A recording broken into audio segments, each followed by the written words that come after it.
राधे राधे दोस्तों, जय श्री कृष्णा। आज हम इस वीडियो के माध्यम से जानेंगे कि विदुर ने युद्ध में भाग क्यों नहीं लिया था। विदुर को बचपन से नीति और धर्म में रुचि भी थी, युद्ध कला सीखने में, लेकिन उन्हें कोई रुचि नहीं थी। विदुर यमराज के रूप थे, लेकिन एक यमराज को श्राप के चलते दासी पुत्र बनना पड़ा। विदुर की माँ दासी थी, इसलिए ये बचपन से तय था कि वो राजकुमार या राजा तो नहीं बन सकते। परंतु बचपन से विदुर को नीति और धर्म में रुचि थी, उन्हें युद्ध सीखने में कोई रुचि नहीं थी, इसलिए पूरी महाभारत में कहीं भी नहीं है। पूरी महाभारत में धृतराष्ट्र को कितने कड़वे वचन विदुर ने कहे, वह किसी दूसरे की हिम्मत नहीं हुई। कुरु वंश का नाश होने से रोकने के लिए उन्होंने धृतराष्ट्र को कई जरूरी सलाह भी दी, लेकिन उन्होंने एक न मानी। विदुर ने ही सबसे बड़े भाई धृतराष्ट्र को हस्तिनापुर के सिंहासन पर बैठने से रोक दिया था। उनकी जगह पांडु को राजा बनाया गया था। विदुर ने दुर्योधन के जन्म के समय उसे मार देने को कहा। उन्होंने कहा था कि ये बालक आगे चलकर कुरु वंश का नाश कर देगा। विदुर ने पांडव और कौरवों के बीच चौसर में द्रौपदी के चीरहरण का विरोध किया। तब सिर्फ उन्होंने ही आवाज उठाई, बाकी सब चुप बैठे रहे। विदुर ने ही धृतराष्ट्र को बार बार कहा, पांडवों का राज्य लौटा दो, पांडवों का राज्य लौटा दो, लेकिन धृतराष्ट्र ने भी उनकी एक न मानी और दुर्योधन तो सुनता ही नहीं था। विदुर ने कृष्ण का शांति प्रस्ताव मानने के लिए कहा, लेकिन पुत्र मोह में वो भी नहीं माने। अंत के दिनों में विदुर धृतराष्ट्र से कहा था कि आप मेरे भाई हैं और राजा भी हैं।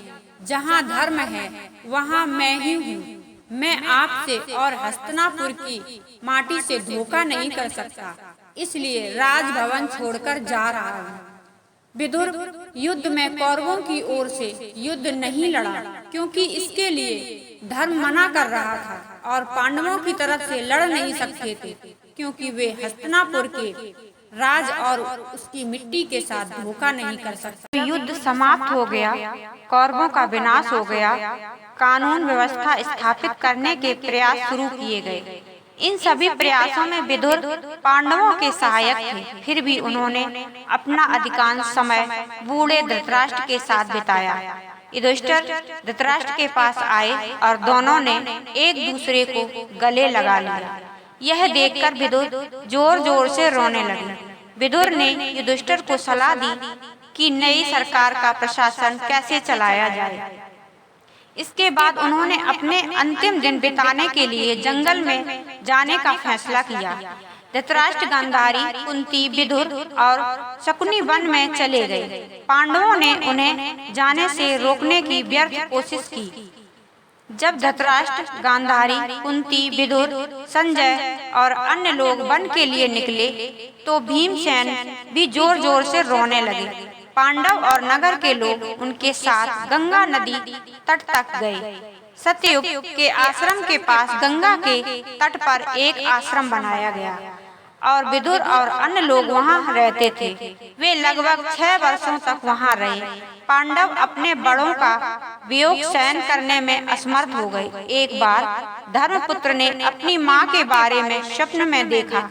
अगले दिन पांडव गंगा तट पर गए। पांचाली, सुभद्रा, उत्तरा तथा नगर के अनेक लोग उनके पीछे हो लिए। वे सत्ययुग आश्रम में गए और धृतराष्ट्र और अन्य लोगों को देखा, लेकिन महान विदुर वहां नहीं थे। जब उससे इसके बारे में पूछा गया तो उसे उत्तर मिला कि वह सहमी हो गया है और उसकी कोई इच्छा नहीं रही, इसलिए वह इधर उधर भटक रहा है।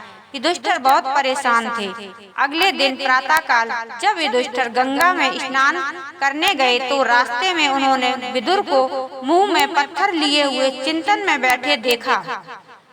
युधिष्ठिर उस ऋषि के दुबले और कमजोर रूप के सामने हथेलियां जोड़कर खड़े हो गए और कहा, देखो धर्मपुत्र, मैं आपके सामने झुकता हूँ। उन्होंने यह बात कई बार दोहराई, लेकिन विदुर में कोई बदलाव नहीं आया। युधिष्ठिर की निराशा अधिक समय तक नहीं रही। थोड़ी ही देर में धर्मपुत्र ने देखा कि विदुर के शरीर से एक दिव्य तेज निकल रहा है, उनके शरीर में चला गया और विदुर का शरीर निर्जीव होकर भूमि पर गिर पड़ा। यह मिलन इसलिए हुआ क्योंकि विदुर और युधिष्ठिर दोनों धर्मदेव के अंश थे। इसके बाद धर्मपुत्र ने विदुर के शरीर को जलाने की तैयारी की।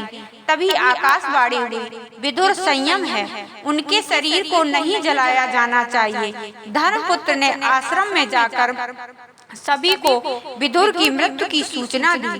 विदुर ने स्वर्ग में प्रवेश किया और धर्मदेव के रूप में वहीं रहते हैं। जय श्री कृष्ण।